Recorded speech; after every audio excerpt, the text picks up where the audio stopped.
It is a study of the familiar turned malevolent. Our investigation begins with a series of journal entries from a lone rancher named Silas Cain, his property an isolated island of order on the border of the vast Navajo Nation. The year is 1901. His writings, penned by candlelight, do not begin with fear, but with a cold, pragmatic anger. His livestock, the sole measure of his wealth and survival, are being preyed upon. But the evidence left behind does not point to any known predator. The sheep are not torn apart for sustenance. They are found in the morning light with a surgical precision to their mutilation. Strange tracks surround the property, resembling those of a wolf or coyote, but with an irregular, halting gait that speaks of something deeply unnatural. The true horror, however, is not recorded in what Silas sees, but in what he hears. One evening, with the doors barred and the rifle loaded, he and his wife Elara sit in the profound silence of their home. From the darkness of the yard, a voice calls out. It is Elara's voice, a perfect imitation, filled with a convincingly desperate panic, begging Silas by name to open the door and help her. The impossible, horrifying anomaly is that Elara is sitting directly across from him, her face a pale mask of terror as she listens to her own voice echo from the night. Something is outside. It is intelligent, and it is learning to become them. The entity documented in Silas Cain's journal is known to the Dene, the Navajo people, as the naaldlooshii. This translates with chilling precision to, by means of it, he goes on all fours.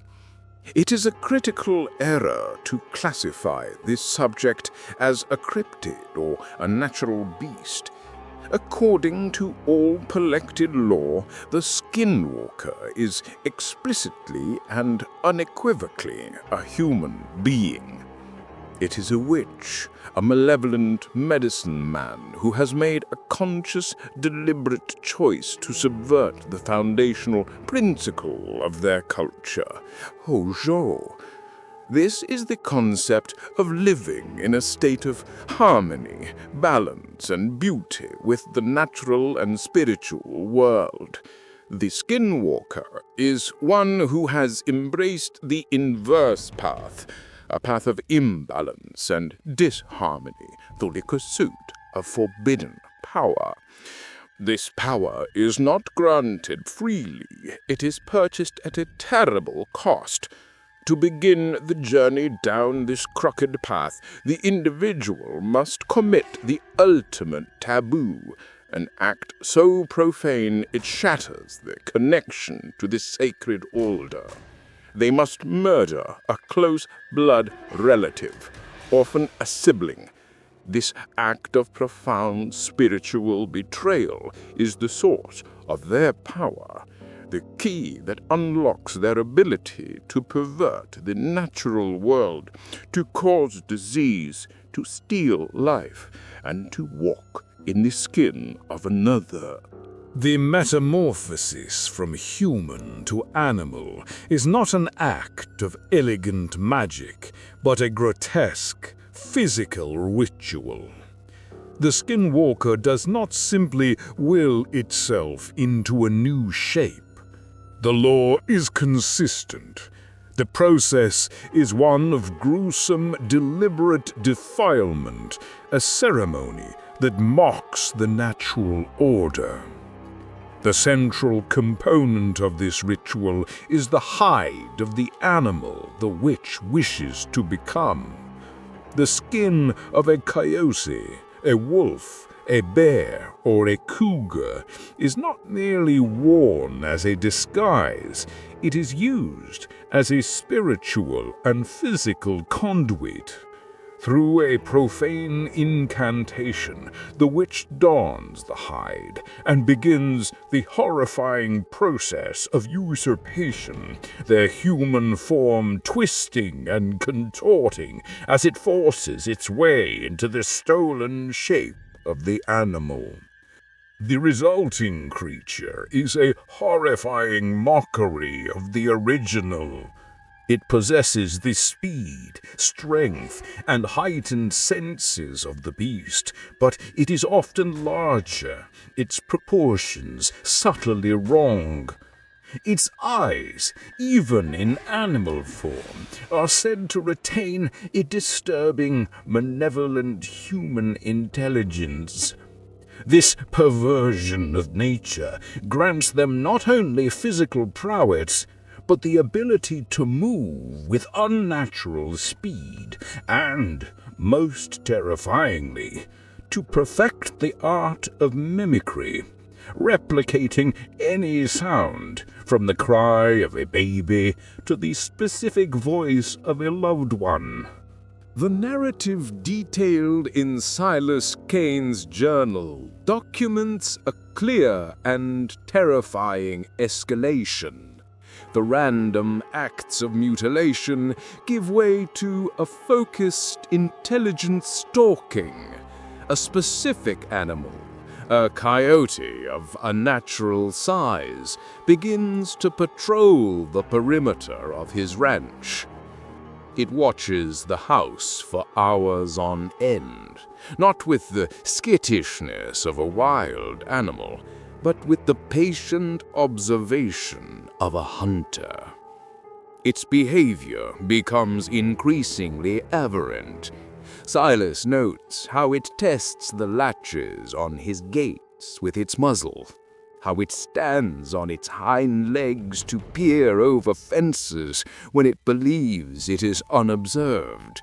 The mimicry grows more precise, replicating the sound of his dog to try and lure it into the darkness. The climax of the case file is recorded in a frantic, ink-blotched hand. Awakened by a scratching sound, Silas looks to his bedroom window. There, standing on its hind legs, with its front paws against the glass, is the coyote. It peers into his home, and for a single, horrifying moment their eyes meet. The eyes looking back at him are not the golden slicks of a coyote. They are unequivocally, horrifyingly human. The final entry in the journal, the last known communication from the Cain Ranch, is chilling in its dawning comprehension. The tracks outside the window this morning were not just a coyote's, they were a man's. It walked here. I understand now. It is not a beast that wants to get in. It is a man that wants to replace me. In the final analysis, the terror of the Skinwalker is a perfect and horrifying expression of the psychological principle known as the uncanny valley. The horror is not derived from its monstrosity, but from its near-perfect, yet fundamentally flawed mimicry of the familiar. A complete monster, a creature of nightmare, is a terror we can comprehend. but a thing that is almost human, almost a trusted animal, almost a loved one's voice, creates a profound cognitive dissonance that is far more disturbing. The Skinwalker is the ultimate imposter, the animal that moves with the gait of a man, the voice that sounds exactly like a loved one but issues from the wrong place, the human eyes staring out from the head of a beast. Each element is a perversion of reality, designed to weaponize trust and turn the sanctuary of the familiar into a hunting ground. It is a manifestation of the primal fear that the greatest threat is not the unknown predator from the wilderness, but the one that has stolen a familiar face that looks upon you with a hungry recognition and waits for you to make the fatal mistake of letting it in. What is more terrifying, the monster you don't know, or the one that wears a familiar face?